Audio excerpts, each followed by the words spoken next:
पहली बात तो आपका चित्त बहुत शांत है, थोड़ी अच्छी एक क्वालिटी से युक्त हो।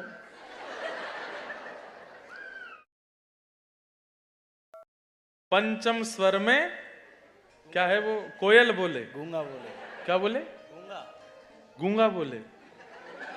पंचम स्वर में गूंगा बोले, क्या वो कौन सा भाव, कौन सा है वो? दर्शन दो घनश्याम नाथ मेरी अखियां प्यासी रे। उसमें कहते हैं पंचम स्वर में गूंगा बोले, आपकी कृपा हो जाए तो आपका चित्त बहुत पवित्र है, इसलिए ठाकुर जी के सामने देख के आपके नेत्र सजल हो रहे हैं। दूसरी बात, हो सकता है कि ठाकुर जी आपको देख रहे हैं इसलिए आपके नेत्र सजल हो रहे हैं। लाखों लोग जाते हैं राम जी को देखने, सबकी आंखों में जल तो नहीं आता। और तीसरी एक और बात लगती है, हमें नहीं पता होता कि हम कितने जन्म ले चुके हैं, पर हमारी सोल को पता है, हमारी आत्मा को पता है कि मैं कितनी भटक चुकी हूं।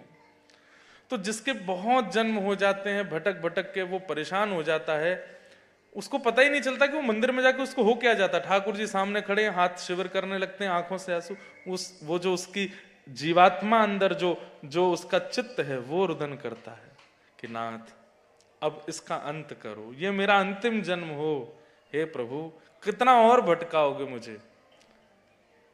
सूरदास जी गाते हैं, काम क्रोध को पहर चोलना, काम क्रोध चोलना किसको कहते हैं? कपड़े। ये जो हमारा शरीर है ये काम क्रोध का कपड़ा है। काम क्रोध, इसमें केवल दो ही चीज आती है, या तो इसकी इच्छा पूरी ना हो तो इसको क्रोध आता है, और दूसरा इसको काम आता है, तीसरा कुछ नहीं आता इस शरीर को। काम क्रोध को पहर चोलना, काम क्रोध को पहर चोलना, कंठ विषय की माल, कंठ विषय की माल, अब मैं नाचो बहुत गोपाल, अब मैं नाचो बहुत नाच लिया नाथ संसार में, अब मुझे मुक्ति दो, अब मुझे आप चाहिए, मैं बहुत नाच लिया इस संसार में। तो व्यक्ति को नहीं पता होता पर उसकी आत्मा को पता होता है। जब वो ठाकुर जी के सामने जाती है, देख करके रोने लगती है कि नाथ बस अब बस कीजिए, भले ही सब कुछ है मेरे पास, पर फिर भी मैं रो के प्रार्थना कर रहा हूं कि मुझे अब आप चाहिए और कुछ नहीं। इसलिए किन्हीं का प्रश्न है कि हम दीक्षा गुरु मंत्र नहीं लिया है तो क्या हम राधा कृष्ण की भक्ति नहीं कर सकते? खूब कर सकते हो, खूब अच्छे से कर सकते हो। हमारा नाम लेना, हमारा भाव श्री राधा कृष्ण तक पहुंचेगा? कृपया मार्गदर्शन करें। पहुंच तो जाएगा, उसमें कोई ऐसा दिक्कत नहीं है। कई ऐसे संत चरण हुए हैं जिन्होंने दीक्षा नहीं ली है। दीक्षा का मूल क्या अर्थ होता है? दिशा।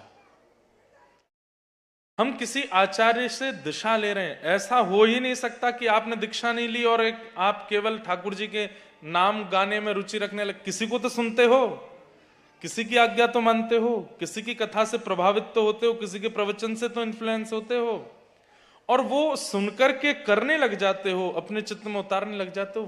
वो दिशा है, वही दीक्षा है। लेकिन कोई कोई ऐसा होता है कि उसके मन में होता है कि मेरे मन को तो दिशा मिल गई, अब ये तन भी इनका ही हो जाए, वो दीक्षा ले लेता है और दीक्षा दिशा दोनों से फिर भगवत प्राप्ति करता है। पर अब इसमें एक बात, व्यक्ति ने विवाह नहीं किया लेकिन जीवन भर किसी को अपना पति माना, उसके लिए तो वही उसका पति है, या उसके लिए तो वही उसकी पत्नी है जीवन भर जिसको उसने माना, पर पूरे विश्व को तो तब पता चलेगा जब विवाह होगा। ठीक वैसे ही आप बिना दीक्षा के यदि ठाकुर जी से कोई संबंध मानते हैं तो आपके लिए आप तक वो संबंध है, पर समस्त देवी देवताओं को, समस्त योगनियों को, मायाओं को, पूरे विश्व को और विश्व के सब कर्म बंधनों को या जो भी कष्ट आते हैं उन सबको पता तो चल जाए कि हाँ आप रिजर्व्ड हो। उसके लिए दीक्षा होती है, क्योंकि दीक्षा के बाद आपको तिलक मिल जाता है, दीक्षा के बाद आपको नाम मिल जाता है, दीक्षा के बाद आपको नियम मिल जाता है, और दीक्षा के बाद एक दिशा दिखाने वाला सारथी मिल जाता है। इसलिए जीवन में कोई भी आपत्ति विपत्ति संकट आते भी है ना, तो वो पहले देख, अच्छा उनके अनुयायी हैं। शिवालय में जाएंगे तो शिव जी को भी पता है कि उनके अनुयायी हैं। दुर्गा जी के मंदिर में जाएंगे तो उनको भी पता है उनके अनुयायी हैं। बिना दीक्षा के सबको लगेगा कि क्या पता। अब थोड़ी अटपटा है उदाहरण, लेकिन सुन लो। हमारे भारत में म्युनिसिपैलिटी वाले होते हैं ना जो, या फिर नगर निगम वाले जो होते हैं, यहां क्या बोलते हैं उनको? काउंसलर्स हैं, काउंसिल। तो जैसे ब्रिस्बेन काउंसिल है, या फिर गोल्ड कोस्ट काउंसिल है, लोगन काउंसिल है। उन लोगों का काम क्या होता है कि पूरे नगर में देख रेख रखना, कुछ गड़बड़ तो नहीं हो रहा, रोड खराब है तो बनवा दो, कहीं पर पानी नहीं आ रहा तो भिजवा दो। ऐसे हमारे भारत में एक चलता है कि कुत्ते बहुत हो जाते हैं कई बार, तो उनको इकट्ठा किया जाता है। हमारे वृंदावन में बंदर इकट्ठे करते हैं, इतने बंदर हो जाते हैं। लेकिन जब वो देखते हैं कि किसी कुत्ते के गले में फंदा है, उसको नहीं लेके जाते। क्यों? किसी का पालतू है।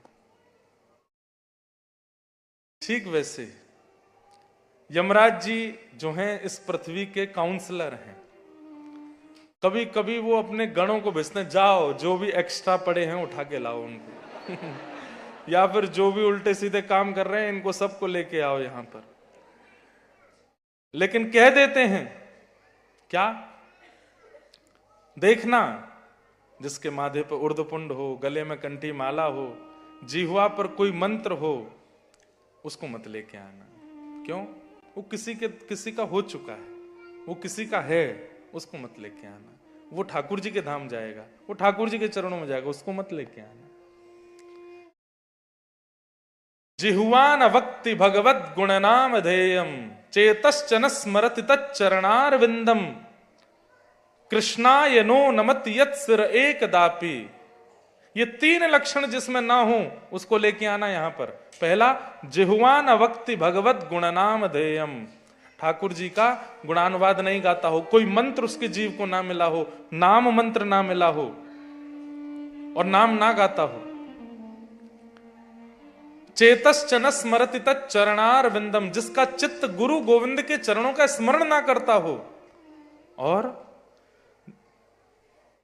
कृष्णाय नो नमति यत् सिर एकदापि, जिसका सिर ठाकुर जी के चरणों में ना झुकता हो, या फिर जिसके सिर पर ठाकुर जी का तिलक अंकित ना हो, उसको लेकर के आना। तो इसलिए गुरु दीक्षा आवश्यक भी है। पर पानी पियो छान के, गुरु बनाओ जान के। गली गली में गुरु फिरे, हमसे दीक्षा लियो, स्वर्ग जाओ चाहे नरक में, हमें बस लिफाफा दो इसलिए थोड़ा ध्यान रखो। अच्छा, गुरु किसको बनाना चाहिए? प्रभावशाली को नहीं, स्वभावशाली, जिसकी वाणी, जिसकी उपस्थिति, जिसका मुख, जिनके वाक्य मेरे हृदय को झकझोर देते हों, मुझे सुधारने पर मजबूर कर देते हों, मेरे नेत्रों को सजल कर देते हों, वो मेरे गुरु हैं। जो मुझे कृष्ण के और समीप ले जाते हों, वो मेरे गुरु हैं। ऐसे दीक्षा लो।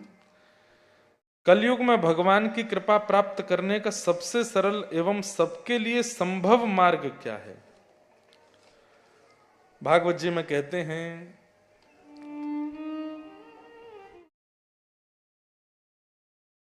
क्या कहते हैं बताता हूं, नहीं प्रमाण कभी कभी याद नहीं आते श्लोक। श्रेयसाम यद भवेत् श्रेय पावनानां च पावनम कृष्ण प्राप्ति करम सस्वत साधनम तद्वदाधुना।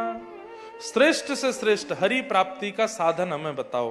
तब इसके उत्तर में श्री सूत जी महाराज कहते हैं कि काल व्याल मुखग्रास त्रास निर्णास हेतवे श्रीमद् भागवतम शास्त्रम कलौ कीरेण भाषितम।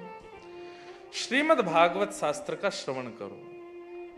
और कब तक श्रवण करो? बोले करते रहो, करते रहो, 1 2 3 जितनी हो सके कथाएं सुनते रहो, पूरे जीवन को कथा में बना दो। वो कथा सुनना और उसका निरुध्यासन करना, उसको जीवन में उतारना, यही कलिकाल में भगवत प्राप्ति का श्रेष्ठ मार्ग है। भागवत जी में बताया गया। कई लोग सुनते हैं पर उतारते नहीं, पालन नहीं करते, तो फिर काम नहीं बनेगा। आप हर बार जाते हो और डॉक्टर से जाके प्रिस्क्रिप्शन लिखवा लाते हो, ना वो दवाई खाते ना परहेज करते, कैसे ठीक हो गए भाई? डॉक्टर ने पर्चा लिखा है, डॉक्टर ने दवाई बताई है, नियम बताए हैं, परहेज बताया, तो फॉलो करो ना, तभी तो रोग ठीक होगा। ऐसे ही व्यास रूपी डॉक्टर बैठ के बता रहा है भवरोग को दूर करने के तरीके, आप केवल सुन के चले जाते हो, करते नहीं हो, तो फिर कैसे दूर होगा? करो।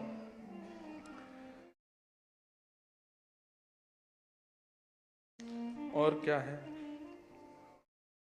अगर मैं कभी मौन रखती हूं तो फिर भी बोलने की बहुत इच्छा होती है। यह बोलने की इच्छा कैसे खत्म है? हमारे ब्रज में एक बाबा हैं, वो 6 महीना मौन रहते हैं, और 6 महीना मौन रहते हैं तो एक लेटर पैड पास में रखते हैं, जैसे ही कोई आता उसको लिख के दे देते हैं। एक बार मैं उनके पास बैठा था, तो कोई उनका सेवक बहुत गलतियां कर रहा था, क्रोध में आ गए, मौन चल रहा था, पर्चा उठाया, उसमें गालियां लिखी उन्होंने बाकायदा, और गाली लिख के बोले तो मौन का मतलब क्या है? मनन करो, मन में बोलो मत, सोचो मत। करना भी ये मौन नहीं होता। मौन का मतलब पूर्ण साइलेंट रहिए, केवल ठाकुर जी। मौन किस लिए रहा जाता है? कि हम ठाकुर जी का स्मरण कर रहे हैं शांत रह करके, इसलिए मौन रहना। ये मौन कोई नियम में नहीं होता कि ठीक है मौन बैठे हैं लेकिन हंस भी रहे हैं, ठिठोले भी कर रहे हैं, व्हाट्सएप पे ये मैसेज भी कर रहे हैं, इंस्टाग्राम भी चला रहे हैं, फेसबुक भी चला। मौन किस लिए होता है? कि एकांत में रह के थोड़ी देर ठाकुर जी का मनन करो, इसलिए मौन है। आपकी बोलने की इच्छा इसलिए हो रही है क्योंकि आप ठाकुर जी का स्मरण नहीं कर रहे हो। फिर किन्हीं का भाव है, भीतर से मैं का भाव कैसे जाए? अहंकार। कृष्ण की प्राप्ति, कृष्ण के प्रति आस्था बहुत है, किंतु मैं के भाव के कारण अब मन बुद्धि प्रमाण मांग रहा है। अब भाई ये मैं तो कथा से ही हटेगा। और दूसरी बात, मैं हटाने का दूसरा तरीका बताएं, जो दिखे सामने सबको प्रणाम करो। जब झुकना शुरू कर दोगे तो अपने आप मैं निकलने लगेगा। झुकते नहीं है इसलिए मैं नहीं जाता चित्त से। अहंकारी व्यक्ति कौन? जो बचपन में स्कूल, अब जो यहाँ पढ़े लिखे उनको तो नहीं पता होगा, जो भारत में पढ़े हैं 6th 7th क्लास में लगभग सबने संस्कृत पढ़ी होती है, या किसी ने 9th में पढ़ी होती है। और एक श्लोक वहां हमको स्कूल में पढ़ाया गया था, नमन्ति फलिनो वृक्षा नमन्ति गुणिनो जना शुष्क काष्ठानि मूर्खाश्च ना नमन्ति कदाचन। कि फलित वृक्ष जो होता है वो सदा झुका रहता है, और जिस वृक्ष में फल नहीं लगते वो सीधा खड़ा रहता है। ऐसे ही जो गुणवान है, जो योग्य है, वो झुकना जानता है, और जो अवगुणों से युक्त है वो सीधा खड़ा रहता है। लेकिन याद रहे, तूफान जब आता है तो झुका हुआ वस्त्र बचे, झुका हुआ पेड़ बच जाता है, और सीधा खड़ा पेड़ सीधा ही गिरता है। इसलिए झुकना शुरू करो, दीन बनना शुरू करो। अब ऑस्ट्रेलिया में कहां झुकोगे? सबके आगे कैसे झुकोगे? इसलिए कम से कम जिसके सिर पर उर्दपुंड दिखे, कंडे, अब ये भी तो नहीं दिखेगी यहां पे, अब वो आपके ऊपर है, कैसे झुकोगे? झुको, झुकने से ही मैं जाएगा चित्त से। दीन बनो। और भाई देखो, अभिमान किस बात का कर रहे हो? किस बात का अभिमान कर रहे हो? शरीर का अभिमान है तो चलो आज अपने शरीर को एक आज्ञा करो, आप सब लोग, हे मेरे शरीर सुन, मैं खूब घी भी खाऊंगा, मैं रसगुल्ला भी खाऊंगा, गुलाब जामुन भी खाऊंगा, मैं यहां वो मीठे क्या मिलते हैं बच्चे खाते, डोनट्स भी खाऊंगा, मैं चॉकलेट भी खाऊंगा, मैं सब मीठा मीठा खाऊंगा। खबरदार, तुझे ऑस्ट्रेलिया लेके आया मैं, यहां लाके घर में बसाया मैंने, तेरे को नहलाता हूं, धुलाता हूं, बढ़िया वाला फेस वॉश, बॉडी वॉश और पूरा लोशन लगा के तेरे को तैयार रखता हूं, मेरी नहीं मानेगा? शुगर मत होने देना, खूब खाऊंगा मैं, शरीर मानेगा? नहीं मान सकता। शरीर को कह दो ना जिम जाऊंगा, ना एक्सरसाइज करूंगा, ना मॉर्निंग वॉक करूंगा, कुछ भी नहीं करूंगा, धुआंधार खाऊंगा, खबरदार तू मोटा हुआ तो मानेगा? नहीं मानेगा। अरे चलो ये तो आप इसमें ये भी कह सकते हो महाराज जी मैं खा रहा हूं इसीलिए तो हो रहा है, ठीक है, खाने की भावना को छोड़ो, शरीर को आज एक आज्ञा दे दो, बोले क्या, खबरदार अब तू बूढ़ा नहीं होना, तू ऐसे ही रहे, अभी तो सुंदर दिखता है, बढ़िया तेरी जुल्फें हैं, ऐसे ही बना रहे, कभी तेरे बाल सफेद नहीं होने चाहिए, तू बूढ़ा हुआ तो देख लेना मैंने तेरी कितनी सेवा की, आज तू 28 साल का हो गया, कितना तेरे को सजा धजा के रखा मैंने, अब नहीं करना। मानेगा शरीर? नहीं मानेगा। जो शरीर आपके कंट्रोल में नहीं है उस पर अभिमान कैसा, जो आपके वश में ही नहीं है उस पर अहम क्यों? ये आपकी नहीं मानता बल्कि आप इसके गुलाम हैं। ये कहता है कि भोजन कराओ तो कराना पड़ेगा, ये कहता है सुलाओ तो सुलाना पड़ेगा, ये कहता है निलाओ तो निलाना पड़ेगा, प्यास लगी पिलाओ तो पिलाना पड़ेगा, और बल्कि ये तो इतना ज्यादा आपके ऊपर अपना रौब जमाता है, इसकी इच्छा पूरी ना करो तो आपको मार भी सकता है। तो ऐसे शरीर का अभिमान क्यों? कोई आप पर रौब चलावे आप उस पर अभिमान करते हो? नहीं। तानपुरा कहीं अलग स्वर में है कि अब किया है, अच्छा तो अभिमान क्यों? अब बाकी सब प्रश्नों को जय सिया राम, कथा में चलते हैं। एक बहन का एक भाव ये ऐसा भी था कि मैं कृष्ण को प्रियतम मानती हूं, क्या इसमें दोष है? नहीं, बिल्कुल दोष नहीं है। प्रियतम मानने में दोष नहीं है, पर संसार में जैसा प्रेम करते हैं हम, एक प्रेमिका एक प्रेमी से प्रेम करती है, वैसी प्रीति ठाकुर जी से नहीं हो सकती। यहां शरीर का भाव नहीं रख सकते आप, इच्छाओं का भाव नहीं रख सकते आप। ठाकुर जी तो निष्काम प्रेम होता है, तो उस भावना को आप धारण करो, प्रेम तो कर सकते हैं, उसमें कोई दोष नहीं है। तो कल चंद्रहास, भक्त चंद्रहास जी का चरित्र हम सुन रहे हैं। कौन सुना रहे हैं? नारद जी सुना रहे हैं। और कौन सुन रहा है? अर्जुन और श्री द्वारिकाधीश बैठ करके चंद्रहास जी का चरित्र सुन रहे हैं। कल हम लोगों ने श्रवण किया कि चंद्रहास जी को एक दूसरे नगर के राजा ने गोद ले लिया और उनको अपना उत्तराधिकारी राजकुमार बना दिया। सब लोग ध्यान से देखें और ध्यान से सुने, जो नए आए हैं बिल्कुल चुपचाप रहना, हाँ? कहीं सिर के ऊपर से बात निकले, पता चली एक दूसरे से बातें कर, नहीं। जो नए आए हैं वो भी ध्यान से सुनो और सब लोग इधर देख करके श्रवण कीजिए। नए नगर के राजा बन गए हैं कौन? चंद्रहास, राजकुमार। राजा ने चंद्रहास जी को पढ़ने के लिए भेजा, उचित गुरुकुल में पढ़ करके आए, खूब विद्वान होकर के आए। इतने सुंदर हैं चंद्रहास जी की पूरी नगरी इनको देखने के लिए लालायित रहती है कि हमारे राजकुमार कितने सुंदर हैं।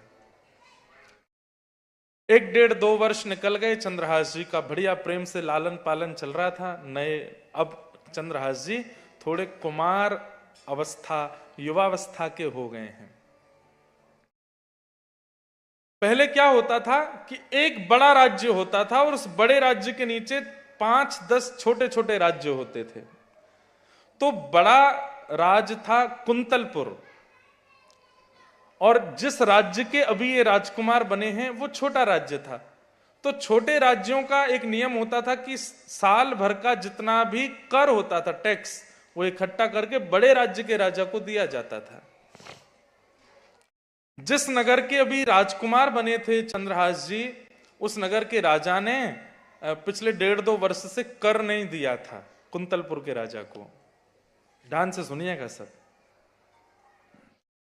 गालव ऋषि कह के गए थे कि ये कुंतलपुर का राजा बनेगा और धृष्ट बुद्धि की बेटी से विवाह करेगा। अब ये लीला कैसे होगी सुनो, ठाकुर जी की लीला बड़ी अद्भुत है। कुंतलपुर के राजा एक दिन अपने मंत्री धृष्ट बुद्धि से कहते हैं, ये पास में एक नगर है, पास में एक राज्य है, वहां के राजा ने पिछले 1.5-2 वर्ष से कर नहीं दिया है। हमें लगता है वो हमारे भय से भयभीत नहीं है, उसको जानता नहीं है कि हम कितने कितने क्रूर हैं। अरे हम कुछ कहते नहीं है तो इसका मतलब ये कि कर नहीं देगा, आप जाइए सेना लेकर के और कर वसूल करके लाइए, नहीं देवे तो राजा का सर धड़ से अलग कर देना। दृष्ट बुद्धि कहते हैं जो आज्ञा, मैं जाता हूं। दृष्ट बुद्धि अपनी पूरी सेना के साथ निकलने लगे तो दृष्ट बुद्धि की पत्नी बोली कहां जा रहे हैं? बोले एक नगर है, एक दूसरा राज्य है, वहां कर लेने जा रहा हूं। तो पत्नी बोली आप तो इतने व्यस्त हो गए हैं राज्य के कार्यभार में कि घर पे तो ध्यान ही नहीं रहता आपका। बोले क्या हो गया? बेटी विषया बड़ी हो रही है, इसके लिए योग्य वर देख के आना। दृष्ट बुद्धि बोले उसका तो मैंने काम तमाम करवा दिया सैनिकों से, वो जिसकी गालव ऋषि बोल के गए थे। हाँ अब सही है, अब लाली भी बड़ी हो रही है, मैं जाता हूं उस राज्य में, कर भी लेके आऊंगा और देख के भी आऊंगा। लाली के लिए अगर कोई योग्य वर मिलेगा तो मैं उसको देख के भी आऊंगा। बोले हाँ थोड़ा ध्यान रखना। हाँ ठीक। यहां से दृष्ट बुद्धि निकले हैं उस राज्य में कर लेने के लिए, उसी राज्य में जहां के राजकुमार हैं चंद्रहास। यहां राजा चंद्रहास जी से कहता है बेटा अब थोड़ा कार्यभार भी देखना है, राजपाट भी देखना है। मुझे रात को याद आया कि हमने 2 वर्ष से कर नहीं दिया है कुंतलपुर के राजा को, तो मेरा ऐसा मानना है कि तुम्हारा राज्याभिषेक, तुमको पट्टाभिषेक हुआ। पट्टाभिषेक होता है मतलब उत्तराधिकारी। तुम्हारे पट्टाभिषेक में भी हमने उनको निमंत्रण नहीं दिया। मुझे लगता कहीं बड़े नगर के राजा, कुंतलपुर के राजा कहीं नाराज ना हो जाएं हमसे। तो एक काम करते हैं 2 वर्ष का कर और उसमें थोड़ा सा और मिला के 3 वर्ष का कर लेकर के मैं और तुम दोनों चलते हैं और राजा को कर दे देंगे, क्षमा मांग लेंगे और तुम्हारा परिचय भी करा दूंगा, दे मेरा राजकुमार है, क्योंकि मेरे बालक नहीं है तो अनाथ एक बालक को मैं अपना राजकुमार बना रहा हूं। चंद्रहास जी बोले ठीक है पिताजी चलो। इतने में ही गाजे बाजे बजने लगे और जोर से हल्ला होने लगा। बोले क्या हुआ? बोले कुंतलपुर के महामंत्री धृष्ट बुद्धि आए हैं। राजा ने उनका स्वागत किया। धृष्ट बुद्धि नाक चढ़ा करके आए थे। बोले हे राजन 2 वर्ष हो गए तुमने कर नहीं दिया, राजा बहुत नाराज हो रहे हैं, कर देना है कि नहीं? नहीं नहीं नहीं महाराज जी, थोड़ी सी हमसे भूल हो गई और मैं तो आप तो जानते मेरी कोई संतान नहीं, एक अनाथ बालक को गोद लिया, उसके लालन पालन में और खुशी में हम इतने व्यस्त हो गए कि कर नहीं दे पाए। मैं आ ही रहा था, सारी तैयारी हो गई है, 2 वर्ष का कर और हम अपनी तरफ से उपहार रूप में 1 वर्ष और मिला करके 3 वर्ष का कर टैक्स जमा करने आ रहे थे। मेरे उत्तराधिकारी के साथ में आने वाला था। अच्छा तुमने उत्तराधिकारी भी चुन लिया और राजा को निमंत्रण तक नहीं दिया?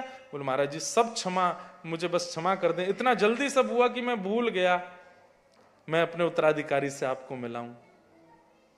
उत्तराधिकारी कौन? चंद्रहास। बोला आओ बेटा। चंद्रहास जी जैसे ही सामने आए धृष्ट बुद्धि ने देखा, देख करके बोले इसकी तो शक्ल देखी देखी सी लग रही है, इसकी आंख, इसकी नाक, इसकी सब, ये तो सब आदि। और दृष्ट बुद्धि को देख करके चंद्रहास भी मंद मंद मुस्कुराए, वो तो जानते ही थे कि ये कौन है। दृष्ट बुद्धि बोले ये बालक मैंने पहले देखा है, शायद कहीं तो देखा है। इतने में ही चंद्रहास जी प्रणाम करके बोले मैं चंद्रहास। दृष्ट बुद्धि तुरंत पूरी दिमाग में पूरी रील घूम गई पीछे। बोले वो कहाँ है सैनिक?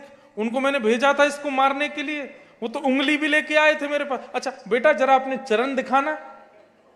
चंद्रहास जी ने जैसे पैर दिखाए तो एक अन्य उंगली थी नहीं। ये कैसे कटी? बोले एक बार जंगल में बस कट गई थी। दृष्ट बुद्धि तो अपने हाथ पैर मोड़ने लगा। बोले कि उन सैनिकों को छोड़ूंगा नहीं, वापस लौट करके जाऊंगा, 4 को सूली पर चढ़ाऊंगा। फिर बच गया। दृष्ट बुद्धि बोले बहुत अच्छा है तुमने अपना उत्तराधिकारी चुना, लेकिन तुमसे 1 नहीं 2 नहीं, अब अनेक गलतियां हो गई हैं राजा, अब तुमको बड़े कुंतलपुर के राजा तुमको छोड़ेंगे नहीं। बोले क्या हो गया? अरे तुमने इसका पट्टाभिषेक कर दिया और कुंतलपुर के राजा को भी नहीं बुलाया। बोले महाराज आप बचा लीजिए, हम आपको भी थोड़ा सा अलग से कर दे देंगे, कुछ करिए ना आप। तो दृष्ट बुद्धि कहते हैं अब एक काम होगा। बोले क्या? मैं यहां कर गिनवाने में रखता हूं, बाकी इसमें विलंब नहीं करना है, इसको आज ही कुंतलपुर भेजो। मैं एक पत्र लिख देता हूं और पत्र में अपने बेटे के नाम लिखूंगा मेरे बेटे का नाम, कल मैंने माधव बताया था, पर उनके बेटे का नाम मदन था। मदन, मदन के नाम एक पत्र लिख देता हूं, और सब लोग इधर देखो, ध्यान से सुनो, इधर देखो, यहां देखो। मदन के नाम एक पत्र लिख देता हूं, और चंद्रहास तुम सीधे कुंतलपुर जाना, मेरे पुत्र मदन से मिलना। मैं पत्र में लिख दूंगा, वो बात संभाल करके तुमको राजा के पास ले जाके तुम्हारा परिचय करा देंगे कि ये दूसरे नगर का राजकुमार है, तो सब ठीक हो जाएगा। बोले ठीक है। अब धृष्ट बुद्धि ने पत्र लिखा, प्रिय पुत्र, अब कम शब्दों में लिखना है। मदन, संस्कृत में लिखा था, और उसमें लिख दिया, मदन, ये जो पत्र लेकर के तुम्हारे सामने खड़ा है, ये तुम्हारा घोर शत्रु है। बिना मेरी प्रतीक्षा करे, बिना मेरी आज्ञा माने, बिना मेरे आने का इंतजार किए इसको तुरंत विष दे देना। आज्ञा, तुम्हारा पिता धृष्ट बुद्धि। और पत्र बना करके उस पर सील लगा करके ऊपर जो मोहर होती है वो लगा करके पूरा उसको बंद करके दे दिया, चंद्रहास राजकुमार तुम ये पत्र लेकर के जाओ, और इसको खोलना नहीं। नहीं नहीं, मैं क्यों खोलूंगा, मेरे पुत्र को ही देना, जा करके जाओ। चंद्रहास जी बड़े प्रसन्न, पत्र को अपनी पगड़ी पहनते थे, पाग में कोने में लगा लिया और निकल पड़े। बड़े खुश हो रहे थे, मेरी माँ, धाई माँ मुझे लेके जहां कुंतलपुर में आई, जहां मैं बड़ा हुआ, आज वहीं जा रहा हूं। प्रेम से पहुंचे, अर्धरात्रि, सुबह सुबह का 3-4 बजे का समय हुआ, तब कुंतलपुर पहुंचे। तो मन में लगा कि अभी तो इतनी भोर है, सब उठे भी नहीं होंगे, अभी मैं मदन के पास चला जाऊंगा तो बड़ा काम खराब होगा। ये बगीचा है, यहाँ देवी का मंदिर है, थोड़ा यहीं स्नान ध्यान करके थोड़ा आराम कर लेता हूं। देवी प्रणाम करके स्नान ध्यान करके जैसे ही चंद्रहास जी सोए तो अपनी पाग उतार के रख दी। धीरे धीरे सूर्य उदय हुआ। इनकी बेटी का नाम क्या था? धृष्ट बुद्धि की विषया। आज विषया अपनी सब सहेलियों से मिली और सबने कहा कि चलो वहां बगीचे में चलते हैं, देवी मंदिर प्रणाम करेंगे, वहीं थोड़ी देर खेल के आते हैं।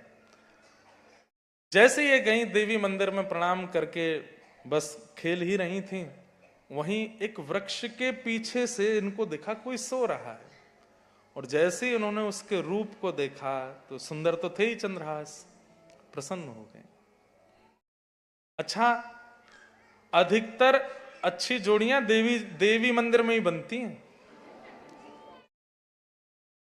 राम जी और जानकी जी पहली बार कहां मिले थे? जनकपुर में, वहां भी देवी मंदिर में ही और एक दूसरे का दर्शन हुआ था। रुक्मणी जी श्री ठाकुर जी को देवी मंदिर में ही मिली थी। गोपियों को भी कात्यायनी महामाये महायोगिन्यधीश्वरी, गोपियां भी देवी से ही प्रार्थना करती थी कि कृष्ण हमको पति रूप में मिले। फिर देवी की कृपा से ही रास विहार हुआ, योग मायाम उपाश्रित। तो कहीं ना कहीं ठाकुर जी को मिलाने में देवी बड़ी सहायक है, क्यों? बहन है ना उनकी। बहन को प्रसन्न करो, बहन को राजी कर दो तो भाई को सहजी मिला देती हैं। चंद्रहास का रूप देख करके बड़ी प्रसन्न हो गई, कितना सुंदर है। तभी देखा पास में पाग रखी है और उसमें जो चिट्ठी लगी है, चिट्ठी में मोहर हमारे राज्य की है। कन्याओं का ऐसा स्वभाव होता ही है कि वो रोक नहीं पाती स्वयं को। जहां कुछ गुप्त रखा है तो उनको टटोलना ही है कि क्या है ये। सॉरी, हाँ, बुरा नहीं मानना, मैं सच बोलता हूं, बुरा अपने आप लग जाता है। पर जैसे घर में भी आप कभी करके देख लो, पत्नी को कह दो, सुनो इस वाले स्टोर रूम में मत जाना, ठीक है? क्यों नहीं जाना? नहीं जाना भाई, कुछ है वहां पे। क्यों नहीं जाना? मैं तो जाऊंगी। अरे भाई नहीं जाना, आप ये तक कह दो इससे हमारा घर बर्बाद हो जाएगा, नष्ट हो जाएगा। बोले तो कोई बात नहीं, दोबारा से बना लेंगे, घर जाके देखूंगी मैं। स्वभाव होता है माताओं का, बहनों का, सबका ऐसा ही स्वभाव है। किसी काम के लिए मना करो, जबरदस्ती करेंगे। आपने कोई गंभीर बात अपनी पत्नी को या बहन को बता दी, कुछ गलत नहीं किया, लेकिन गंभीर बात बता के ये कह दिया कि किसी को बताना नहीं, तो बहुत बड़ी गलती कर दी आपने। बहुत गंभीर बात है, किसी से कहना नहीं, तो वो फैल जाएगी, सब में पहुंच ही जाएगी। वो भी किसी से कहती हैं तुझे बता दिया, तू मत बताइयो किसी को। नहीं, मैं क्यों बताऊंगी, कभी बताया तुम्हारी कोई बात, कभी बताइए? नहीं बताती तो नहीं है वैसे, तो बस आपने मुझसे कहा, मैंने सुना ही नहीं। वो जाके फिर चौथी को कहती मैंने तुमको बता दिया, तुम नहीं बताना। ऐसी फैल जाती है सारी बातें। युधिष्ठिर जी ने श्राप दिया है कि माताएं बहुत कमजोर हृदय की होंगी, ज्यादा गंभीर बात अपने हृदय में रख नहीं पाएंगी, बता ही देती हैं। तो जैसे ही देखा बगल में पाग रखी है, इतना सुंदर सा राजकुमार लेटा है, बगल में पाग में कुछ पर्ची लगी और पर्ची में मोहर हमारे राज्य की है। धीमे से गए और जैसे ही खोल करके पढ़ा तो हस्ताक्षर पिताजी के, धृष्ट बुद्धि। क्या लिखा है? तो संस्कृत में ऐसे भावना लिखी थी कि प्यारे मदन, ये जो पत्रवाहक है ये मदन का शत्रु है। अब मदन कहते हैं कामदेव को, मदन कहते हैं कामदेव को, और कामदेव के शत्रु कौन है? श्री कृष्ण। अब वो तो रूप में इतनी आसक्त हो गई है कि वो अपने हिसाब से पत्र पढ़ रही है। उसमें क्या पढ़ रही है कि हे मदन, प्यारे मदन, तुम्हारे सामने जो ये पत्रवाहक है ये मदन का शत्रु है, मेरी आने की प्रतीक्षा मत करना, मेरे चिंतन मत करना। और विषया को ये भी पता था कि पिताजी मेरे लिए सुयोग वर ढूंढने गए हैं, माँ ने कह के भेजा है मेरे लिए अच्छा वर देख के लाना है।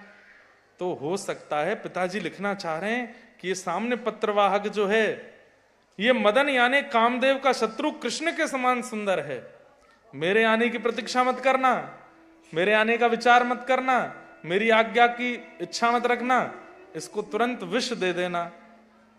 विष पढ़ करके अरे पिताजी ने जल्दी में विषया लिखना भूल गए हैं,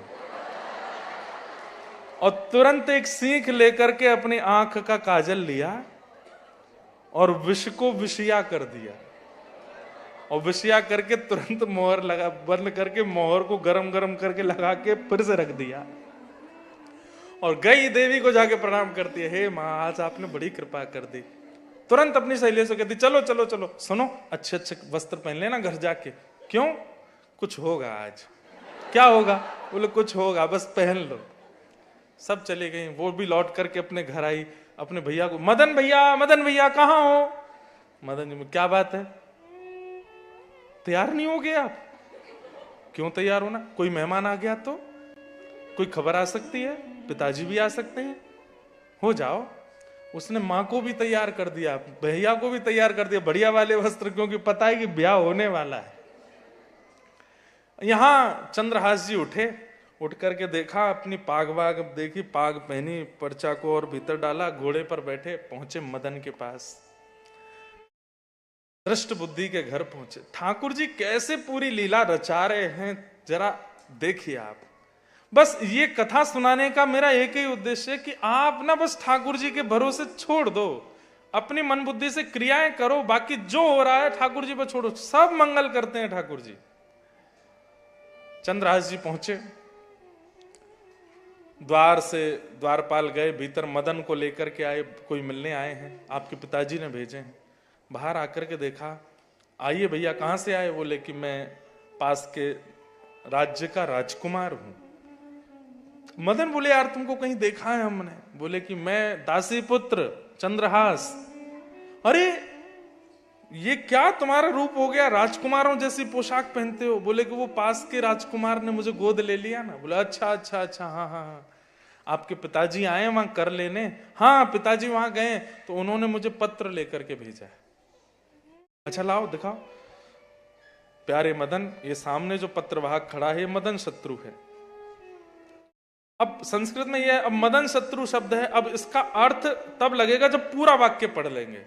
तो ये मदन शत्रु है, मेरी आने की प्रतीक्षा मत करना, मेरी आज्ञा की प्रतीक्षा मत करना, बिना किसी को बताए, बिना किसी को पता चले इसको तुरंत विषया दे दो। जैसे ही देखा अब अर्थ लगा, मदन शत्रु यानी कि मदन यानी कामदेव के शत्रु कृष्ण के समान ये सुंदर है। रूप देखा, अच्छा, हाथ पकड़ा, चलो भीतर, और भीतर लेकर के आए, बैठा है। बोले किसी को नहीं बताना, माँ को तो बताना पड़ेगा। माँ जल्दी आओ, जल्दी आओ। क्या हुआ? पिताजी ने पत्र लिख करके भेजा है और उन्होंने ये सुयोग वर ढूंढ करके भेज दिया है। कह रहे हैं कि मेरी बेटी का तुरंत इससे ब्याह कर दो। अरे देख तो लूं, है कैसा? जैसे देखने है तो बहुत सुंदर। कहाँ है? विषया को पूछ लेते हैं। विषया, विषया, विषया तो तैयार बैठी है, नीचे उतर करके आई। हाँ माँ, एक सुंदर लड़का आया है, तो देख ले एक बार। पिताजी ने कहा तुरंत झट मंगली पट्ट ब्याह होना है, देव विधि से ब्याह होगा। और देव विधि का ब्याह ऐसा ही होता है, झट मंगली पट्ट ब्याह। वो तू देख ले एक बार। विषया भी नाटक करे। हाँ अच्छा है माँ। अरे देख तो ले एक बार। देख लिया माँ। लेकिन बेटा एक बहुत बड़े कष्ट की बात है। क्या? पिताजी तेरे विवाह में सम्मिलित। कोई बात नहीं माँ, रहने दो, कोई बात नहीं, आप तो कराओ बस। यहां चंद्रहास जी कह रहे हो क्या रहा है? अब मदन सोच रहा है कि ब्राह्मण को तो बुला के लाऊं, ब्याह कौन कराएगा। मदन जैसे ही अपने राजभवन से बाहर निकला, इतने में गालिब ऋषि आ गए वहां पर, जो ये सारी रचनाएं बता के गए थे।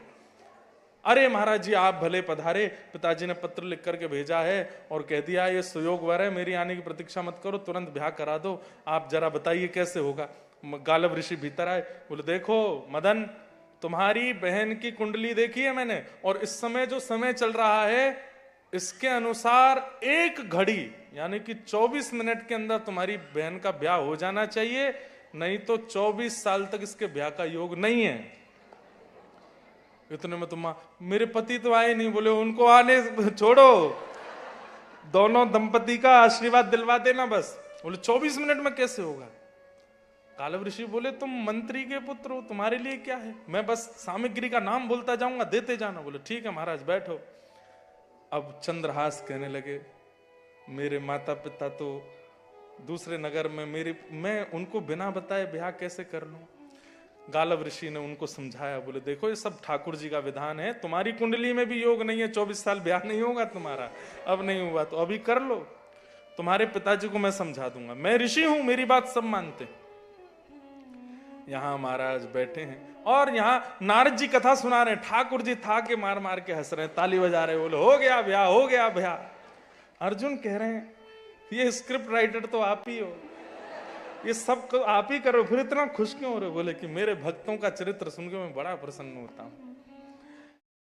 और 24 मिनट के अंदर फेरे हो गए, सिंदूरदान हो गया, माता पिता के सब हो गए, पाणिक ग्रहण संस्कार।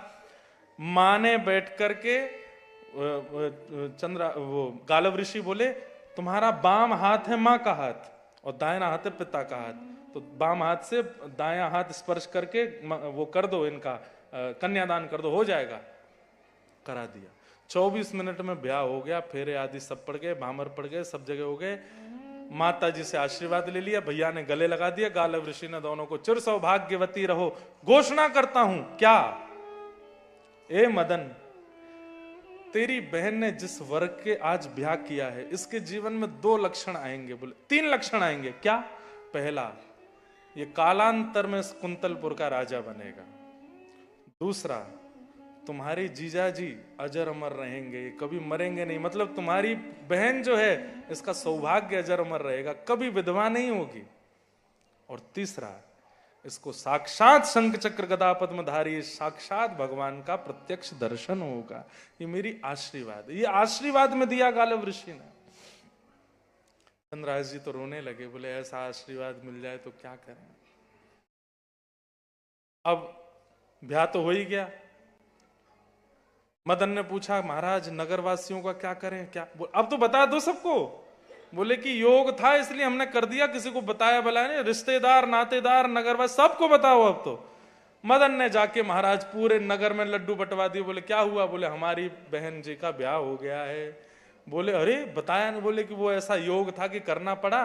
अब एक दिन पिताजी लौट के आ जाएंगे तो उसके बाद बड़ा कार्यक्रम दावत करेंगे सबको बुला करके। अब तो सब लोग मैं बड़े खुश हूं, मैं वाह भैया बड़ा आनंद हुआ। यहां 2 दिन बाद दृष्ट बुद्धि, उनका कर गिनाई जो हो रही थी वो पूरी हो गई। और यहां वो राजा बोले मेरा पुत्र लौट के नहीं आया, तो मन ही मन धृष्ट बुद्धि बोले आएगा भी नहीं, अब तक तो जहर दे दिया होगा मदन ने उसको विष दे दिया होगा। ठीक है मैं निकलता हूं, वहां भेजता हूं फिर आपके पुत्र को। हाँ ठीक। ये निकले, बड़े प्रसन्न होते जा रहे थे, बोले बहुत बार बच के निकल गया, अब कोई बार नहीं बचा होगा। जैसे ही नगर में प्रवेश किया तो नगर के प्रथम चौराहे पर ही कुछ लोग बैठे थे, धृष्ट बुद्धि सेना के साथ आए तो बधाई हो महाराज, महामंत्री जी बधाई हो। काय बात की बधाई? कितना सुंदर वर मिला है आपकी बेटी को, हम तो देखने गए थे कल, बिल्कुल ऐसा लगता है कि वृंदावन के गोपाल जी ही आ गए आपकी पुत्री का ब्याह करने, कितने सुंदर। क्या बोलते हो? हाँ ब्याह हो गया ना विषया का। कब? बोले वो हमको पता है, आपने पत्र में लिख के भेजा था, मेरी प्रतीक्षा मत करना। धृष्ट बुद्धि बोले ये क्या हो रहा है? दौड़े, गालव ऋषि भी घूम रहे थे वहीं पे। महाराज जी प्रणाम। सौभाग्यवती, जाओ। पहुंचे तो महाराज द्वार पर पत्नी खड़ी है, बगल में मदन खड़ा है, इस तरफ विषया खड़ी और विषया के बगल में चंद्रहास खड़े। जैसे ही आकर के देखा चंद्रहास को, तुरंत मदन का हाथ पकड़ा। तूने पत्र नहीं पढ़ा था? पढ़ लिया था पिताजी, जैसा आपने कहा बिल्कुल वैसा किया। क्या कहा था मैंने? क्या कहा था मैंने? आपने ही तो कहा था पिताजी मेरी प्रतीक्षा मत करना, मेरे आने का वो मत करना, और मेरी विषया को इसको दे देना। हमने कर दिया ब्याह, गालव ऋषि पढ़ा करके गए, विषया का ब्याह हो गया। बोले हाँ पिताजी सब हो गया, फेरे हो गए, भामर पड़ गए, सिंदूर दान सब हो गया, हमारी बहन का ब्याह हो गया। देखिए ना कितने प्यारी जीजा जी। दृष्ट बुद्धि देख रहे हैं। चंद्रहास जी बोले ससुर जी प्रणाम। दृष्ट बुद्धि तो बेहोश होके गिर पड़ा। ये क्या हो गया? ये क्या से क्या हो गया? क्या से क्या नहीं हुआ? हे म्हारा गिरधर लाल, थारो नचायो नाचू रे। मारा गिरधर लाल, हे मारा नट राजा, थारो नचायो नाचू रे। मारा नट राजा, थारो नचायो नाचू रे। ओ मैं तो थारो नचायो नाचू, मैं तो थारो नचायो नाचू। हाँ मैं तो थारो नचायो नाचू, मैं तो थारो नचायो नाचू। हे मारा गिरधर लाल, थारो नचायो नाचू रे। मारा गिरधर लाल, थारो नचायो नाचू रे।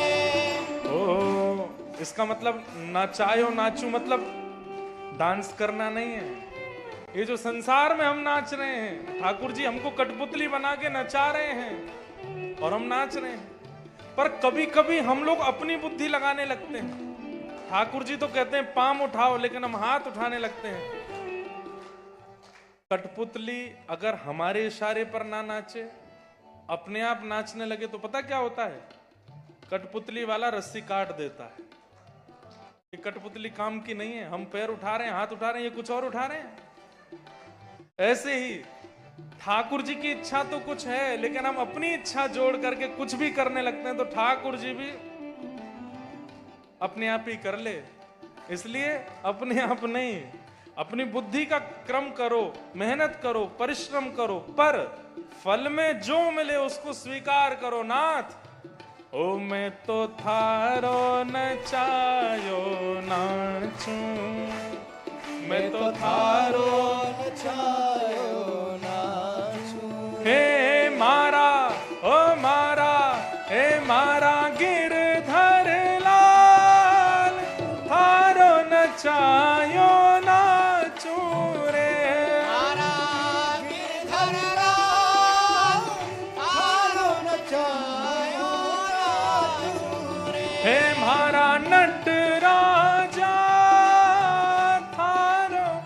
नचायो नाचूं रे। मारा नटराजा थारो नचायो नाचूं रे। ओ जो तू तन को रोग लगावे ओढ़ सिरख सो जाऊं।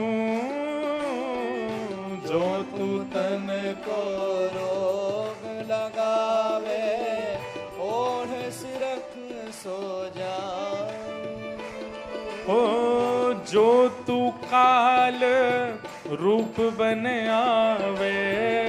जो तू काल रूप बन आवे। हाँ जो तू काल रूप बन आवे। जो तू काल रूप बन आवे। ओ मैं लपक गोद में आऊं। हाँ हे मारा ओ मारा गिरधर लाल थारो नचायो नाचूं रे। मारा गिरधर लाल थारो नचायो नाचूं रे। हे मारा गिरधर लाल थारो नचायो नाचूं रे।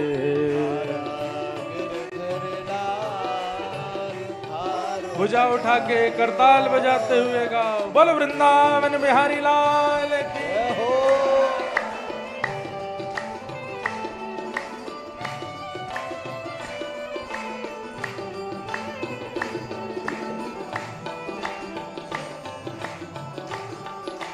जय साईं मां।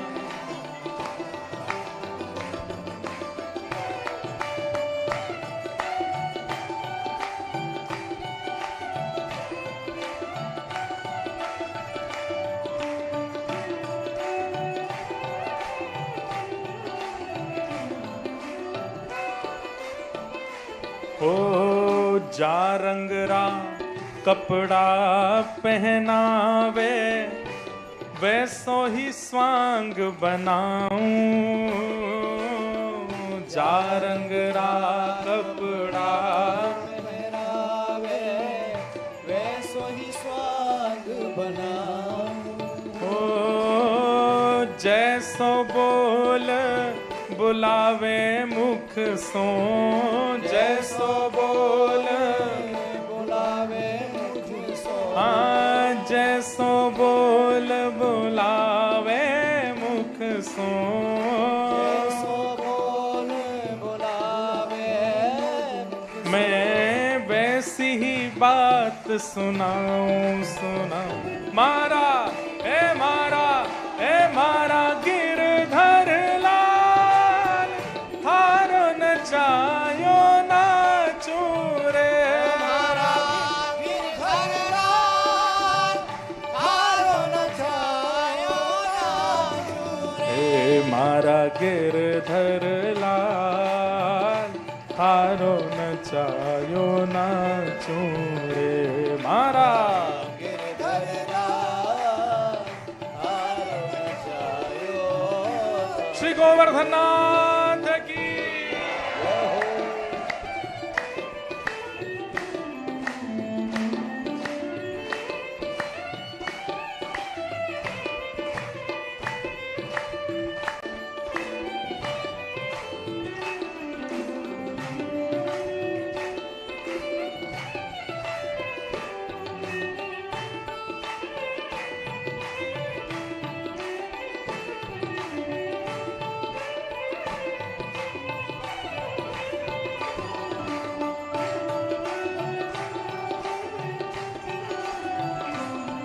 श्री राधा वल्लभ लाल की।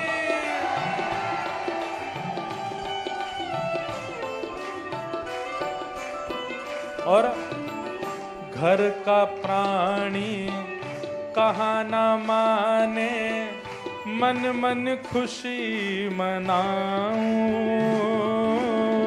घर का प्राणी कोई मानता नहीं मेरी, मन मन खुशी मनाऊं। ओ घर का प्राणी कहा ना माने, मन मन खुशी मनाऊं। घर का प्राणी कहा न माने, मन मन खुशी मनाओ। ओ थारे इस मंगल विधान में, थारे इस मंगल विधान में, ओ थारे इस मंगल विधान में, थारे इस मंगल विधान मैं काहे टांग अड़ाऊं अड़ाऊं। मारा ए मारा ओ मारा गिरधर लाल, थारो नचायो नाचू रे। मारा गिरधर लाल, तारो नचायो नाचू रे। ए मारा नटराजा, थारो नचायो नाचू रे। मारा नटराजा, तारो नचायो नाचू रे। उल्टा सुलटा जो कछु कर ले, मंगल रूप लखाऊं। उल्टा जो चाहो हमारे साथ कर लीजिए। कर ले मंगल बनाओ। ओ थारी मन चाही मैं प्यारे, थारी मन चाही में प्यार। हाँ थारी मन चाही मैं प्यारे। थारी मन चाही में प्यार। मैं अपनी चाह मिलाऊं मिलाऊं। मारा हे मारा ओ मारा हे मारा ओ मारा गिरधर लाल, थारो नचायो नाचू रे। मारा गिरधर लाल, तारो नचायो नाचू रे। हे मारा नटराजा, थारो नचायो नाचू रे। मारा गिरधर लाल, तारो नचायो नाचू। गोविंद बोलो हरि गोपाल बोलो, गोविंद बोलो हरि गोपाल बोलो। श्री राधा रमण हरि गोविंद बोलो। राधा रमण हरि गोविंद बोलो। गोविंद बोलो हरि गोपाल बोलो। गोविंद बोलो हरि गोपाल बोलो। हे गोविंद बोलो हरि गोपाल बोलो। गोविंद बोलो हरि गोपाल बोलो। श्री राधा रमण हरि गोविंद बोलो। राधा रमण हरि गोविंद बोलो। श्री राधा रमण हरि गोविंद बोलो। राधा रमण हरि गोविंद बोलो। हे मारा हो मारा हे मारा गिरधर लाल, थारो नचायो नाचू रे। मारा गिरधर लाल, तारो नचायो नाचू रे।